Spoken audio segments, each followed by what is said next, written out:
Welcome to the Flex Forward Podcast, where grit meets growth. With your host, Nic Espanet, bringing you stories of resilience, reinvention, and the real climb to success. All right, everyone, welcome to the Flex Forward Podcast. Today, we are joined by Karl Waggoner. Karl runs Mammoth Freighters, and I'll let him give a little more information about what that is and what they do. I'm excited to hear how he got to where he is and share with you guys some of his the things that he's overcome and been able to achieve. Karl, welcome to the Flex Forward Podcast. We're glad to have you. Thanks, Nick. Pleasure to be here. Just a correction there. I'm the Director of Supply Chain and Logistics at Mammoth Freighters. Perfect. Well, you know what? Let's reset that. The CEO hey, everyone. Go ahead. might not like me understand I'm running the whole thing. Yeah. Well, I see it direct. I have it right up there on your LinkedIn. We'll just reset it. Okay. Hey, everyone. Welcome to the Flex Forward Podcast. Today, we're joined by Karl Waggoner. He is the Director of Supply Chain and Logistics at Mammoth Freighters. Can't wait to hear his story on how he got to where he is and kind of what it is, some of the things that he does there at Mammoth. Karl, welcome to the Flex Forward Podcast. Glad to have you. Can't wait to talk with you. Can you let our listeners know a little bit about you and kind of your business?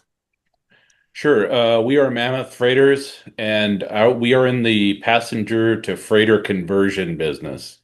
And what that means is we take our what we call feedstock, which would be a passenger aircraft. In this case, it's a Boeing 777, and we strip it and rebuild it into a freighter. We cut a big hole into the side of it. You see my background here. It's a shot from inside the freighter looking out at the sun. And a fantastic group of folks, a lot of smart people, a lot of determined, and a lot of people with a lot of industry experience.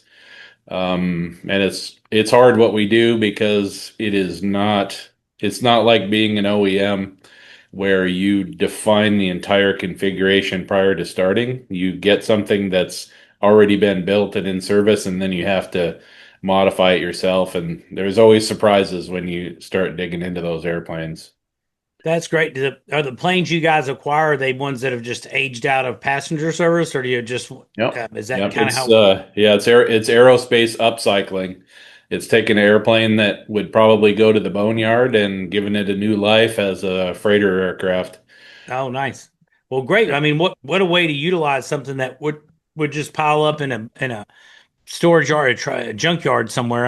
I assume that's what we call them for cars, but for planes. But hey, and you guys are making money off of it. You're keeping for somebody that's really into recycling. You're recycling an airplane, and that's awesome. And the operators get a fully capable freighter that at a fraction of the cost of a new airframe. Yeah, that's awesome, saving them money. So, in the airlines industry, there's probably a lot of different competition. What's something that sets you and your crew apart from others?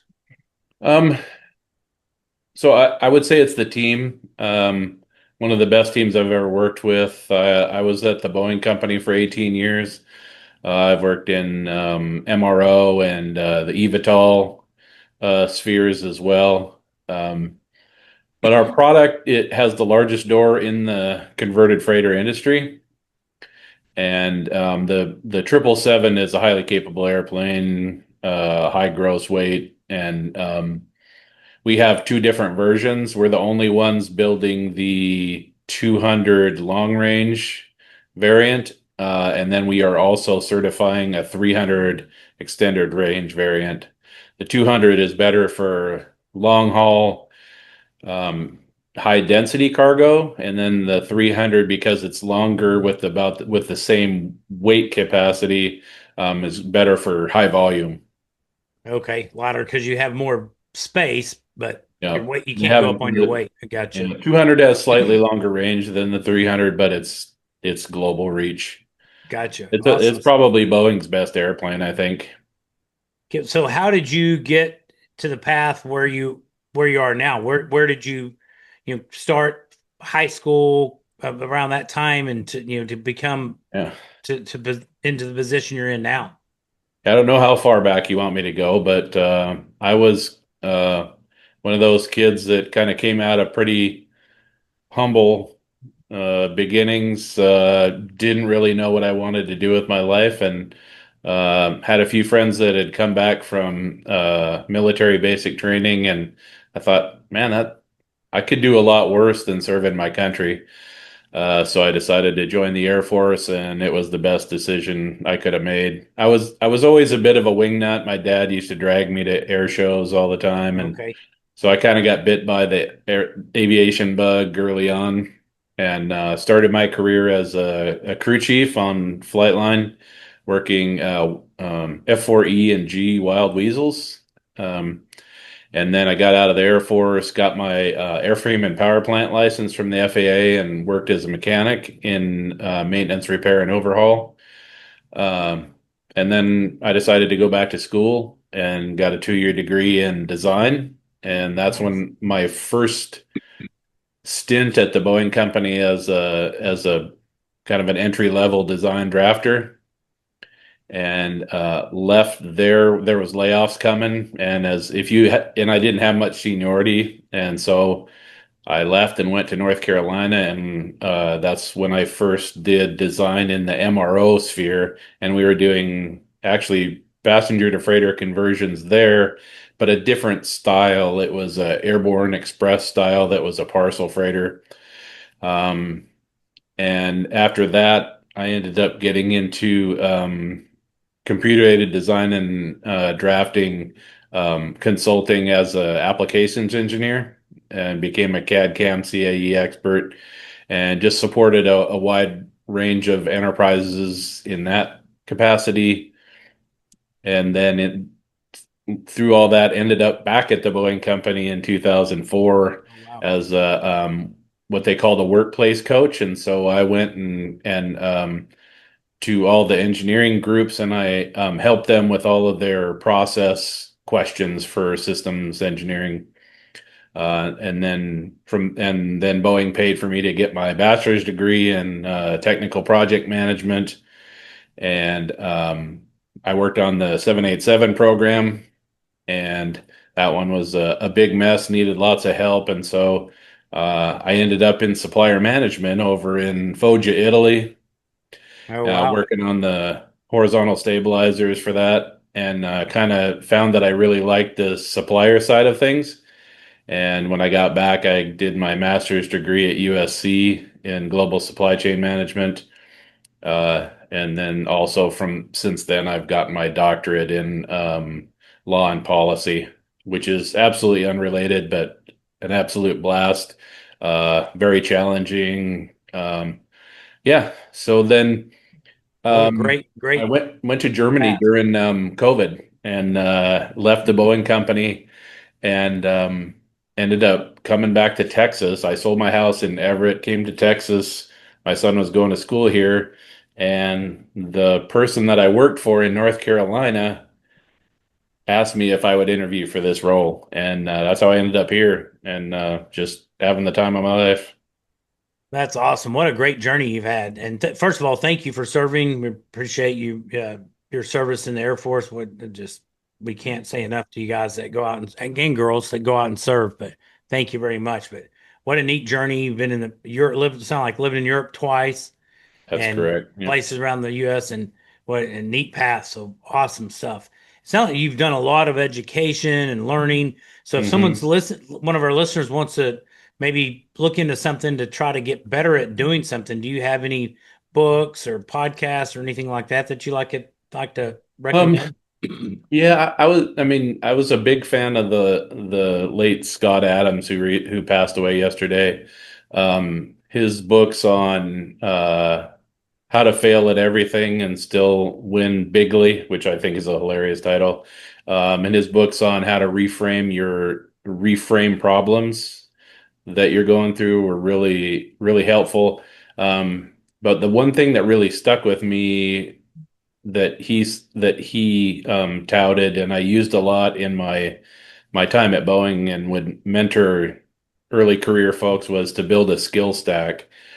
Take an inventory of what you already know, and think about the things that that you gravitate towards and light you up, and just learn those things and start adding them to what you already know, and then your stack of skills become a unique value proposition wherever you go. Um, and I've tried to implement that in my life, going from a design degree to a supply chain degree to a law and policy degree, um, and all of those things, they're complementary. I use them every day in different ways, um, and so I try not to. I when I talk to mentees, I ask them to think about who they want to be more than what they want to be.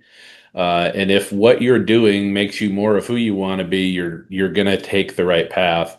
You're gonna learn. You're gonna gravitate towards the right things, and the speed at which business morphs and changes makes it nearly impossible to take a straight line vector through your career. So Oh, the things well that said. add to your resiliency and your capability, just do those things. If it's a certificate program, maybe you want to learn how to blow glass, or uh, even volunteer opportunities. When I've felt stuck in my career, I will just say, I'll try to get my mind off myself, go help someone else. And every single time it unsticks something in my brain, it unsticks something in my career, because I stop thinking about it, stop thinking about worrying about my career so much, and just do the things that make me a better person, make me a unique value proposition. So that's the probably been the most powerful thing in my life, for to be able to pivot when I need to end up where I'm just super happy doing what I'm doing. That's awesome. What great wisdom, and thank you for sharing. There's lots of good nuggets in there, but the failing, that's sweet. I hear that a lot from our different guests that are on it, entrepreneurs. You got to be okay with failing, and you learn from failing, and it's going to happen if you push yourself and push the boundaries a little bit. You Yeah. want to try to mitigate so you're not blowing things up, but you definitely, if you're testing the limits a little bit, you're going to fail. But it's when you step back, dust yourself off and learn from it is when you grow and I think become better at whatever it is you're doing. Yeah. I am also a big fan of Mike Rowe and his Mike Rowe Works initiatives. And Yeah, I uh, love that guy. I love that he says everyone tells you to follow your passion, but what you should do is find something that needs doing and become passionate about it. Ah, And that's how the market works, right? The money will come towards the things that are useful to people in the world. for sure. And Um, there's a lot of people still looking for their passion sitting on the sofa. You need to get off your butt at some point and do exactly. something and You and can, and earn. it's amazing the ways that you can still use the things that you're passionate about in your work.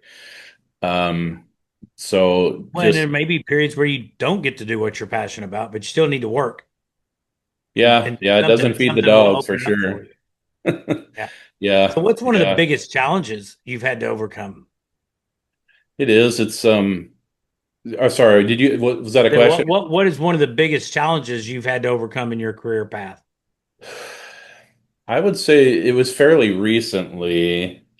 And it was later in my career, but I took a big at the time I thought I was taking a big risk, and it probably was. Most people looked at it and said, "What are you doing?"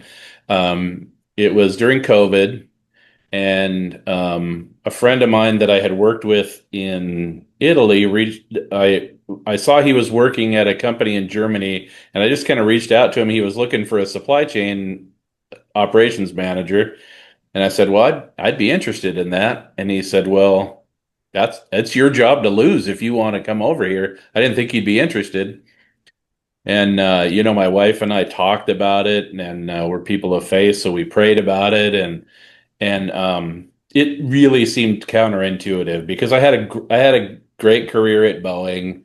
It has the all of the trappings of stability that makes you feel like it's stable, and that you're really, if you step out of the warm embrace of Mother Boeing, that you're going out into the cold world. And but everything that we believed in just led us to say we need to do this thing, and we don't know how it's going to turn out, but we believe it's the right way to go. And it ended up being going through it. We're like, what a horrible mistake I've made, because I took about a $40,000 a year pay cut to go there, and I got there about I'd say 3 months before we went public on NASDAQ. But you're in this foreign country, and it's during COVID, and Germany's lockdown restrictions are more I was uh, wondering if they were more. not draconian, but a little bit firmer. They're consistent, but they're substantial, and it's not a really great environment to evaluate a country under. And then at the same time, my wife has an autoimmune disorder, and it flared up, Oh and no. so my wife ended up spending about 6 months out of the 2 years we were there in a hospital, Oh no. because of all the complications from this. And so I'm not only trying to help build a new company, and there was a lot of young kids and were from 22 different countries. We're all trying to build this company. The first 6 months was all virtual. We never met each other, and and yeah, and then it got to the point where I had to bring my wife back. I had to leave this. I actually loved the job.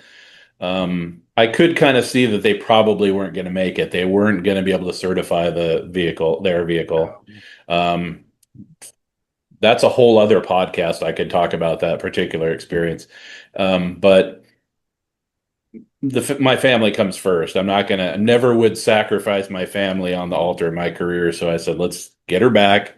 And I had to take what I could find to come back to the States, wherever that meant. And it didn't include a relocation package, so we had to move all that stuff on my own dime. And we kind of came coughing and sputtering into San Antonio, and it took a while to get over that. And I sought some good counseling to talk about, how to process. It's a bit of a grieving cycle that you go through sure. when you lose something really important and almost lose like the most important person in your life at the same time. Processing all that was really difficult. Um, but I'm so thankful that it happened, because I wouldn't be where I am now if it hadn't happened. I'm absolutely certain of that. If I'd stayed in the comfort zone at Boeing, I would not be here doing exactly what I've always wanted to do with my life. So, Well, um, when we're going through those challenging stages, especially you're a person of faith that you just know that you're being guided, but you're going to grow from them. It's, you absolutely, don't realize it when absolutely. you're in the middle of them, but definitely, and 9 times out of 10, you're going to come out and be better on the other side after getting through those Yeah, challenging points. and I believe, that God cares more about my character than my comfort. And so, just 100%. because just because I do what I believe is right doesn't mean that it will turn out well, or what I think is well. It could be tragic. It could be what I see as a failure. But at the end of the day, I believe he's good, and he's trying to make me into who he wants me to be more than who I want to be. Very well said. Thank you for sharing that. It sounds like things are going well business wise, and it's a lot of time entrepreneurs or different people on career paths start looking towards potential passive income or different ways they can create that or be involved, or as they age to even replace or supplement their current income. What are your thoughts on passive income? Um, I've I actually, before I took this job, and when I was I went back to the Boeing company in San Antonio, and I was just kind of um I was confident that there wasn't a real like developmental path for me at that point at Boeing, and I was just gonna kind of ride that out until I decided I didn't want to work anymore or have to work. And so I did some exploration with um, a guy who does that for a living, helps people transition to different shoot. Like buy small businesses or Like a small business, but it's where it's licensed. I can't remember. There's a word for it. A franchise. oh So I was yeah. looking at some different franchises. I looked at some medical ones were pretty attractive, and then I looked at like some service ones for um, doing like storm cleanup and that kind of thing. I definitely shied away from the food part of it because the margins are so tight on that, and it's really hard to succeed. Car washes, that kind of thing. The one that I was actually looking to move forward with was this like oil change. Yeah, Quick Uh, Lube or one of those yeah, little like a quick places. lube because that's actually what I did when I first got out of the Air Force and I didn't have my A&P license and nobody cared what my experience was and I had to feed the family. So I worked at a precision tune. Um, and I don't believe there's good jobs, bad jobs, dignifying jobs, or I mean, you can be happy doing anything if you really want Sure. to be. And it seemed like if I was the people that I would hire to work in that job would be people I would really resonate with. And so I could be it would do two of the things I wanted to do, which is be building a business and building people. Nice. Um, and so I was exploring that, and this job was miraculous to me that it because I didn't apply for it. It was someone I met when I was a young buck, 25 years hence, and it was one of those instances where I always would tell my mentees that regardless of what happens to you in your career, be kind to everybody because people will remember how they felt around you more than they'll ever remember what you did. And Nice. I'm absolutely convinced that he reached out to me because he remembered you can see my qualifications The on my character, LinkedIn, yeah. but he remembered that he liked me and that I treated people fairly and with kindness, and that's why he asked me to come up and interview for it. So yeah, but anyway, so that I was looking into that. I think franchises are a great way to go if you find um, find things you have an aptitude with, and don't if I've done stand-up comedy, and you just don't talk about what you don't know. And if you same thing with business, don't try to do something you don't know um, or at least start with something that you know, and maybe you branch out from there. Um, but your business is difficult enough as it is without going in there with kind of on one leg because you don't know Sure. anything about the industry. No, good stuff. And that's where a franchise helps if somebody's going down that path is they have a lot of the policies and standard operating procedures and things like that set up, but it's you still And I got do think there's opportunity if you've got my CFO, they have a tree business on the side, and I think there's lots of opportunity there. I've also I have an app that I'm been slowly developing that I nice. want to try and monetize a little bit. Um, so I'm naturally curious and a little bit restless, and so I'm always kind of poking around in different areas to see what I can do. Um, Good yeah. stuff. Awesome. Well, as we're wrapping up the interview, do you have any exciting plans or initiatives in the next 6 to 12 months? Um, the most exciting thing for us right now is getting our supplemental type certificate because that means we can start delivering airplanes. And then things are really going to take off for us especially from a supply chain standpoint. We've kind of had to slow roll a little bit because we've built all the airplanes we have capacity for. We're working on all the planes we have capacity for, so we can do 5 or 6 lines at a time here in Fort Worth, and then we do 2 lines in Manchester, England that we're building. Oh, wow. And but we can't deliver them, so it just until we get the SEC, we can't deliver them. So it's going to be a hootenanny around here when we get that STC. That's a big one. We also now that people see that we did what that we were setting out to do, a lot of people were a little skeptical that we'd be able to pull it off. Now that they see how capable we are, people are coming to us with like other projects and things like that. So there's some other aircraft projects that we're looking at, possibly another freighter. because, airplanes don't stop aging, so there's other platforms to consider. But yeah, we have a good skyline of these to deliver, and that's exciting.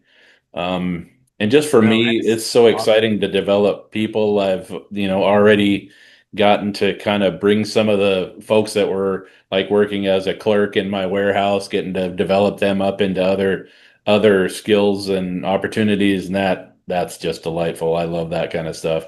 And to Yeah. develop my own leaders, yeah, I love what I do. So That's awesome. And I can hear it in your voice and when you talk about it, that how much you love this. That's great stuff. Well, thank you so much for joining us today and spending yeah. time to share things with our listeners. If people wanted to get in touch with you, what's the best way for them to connect?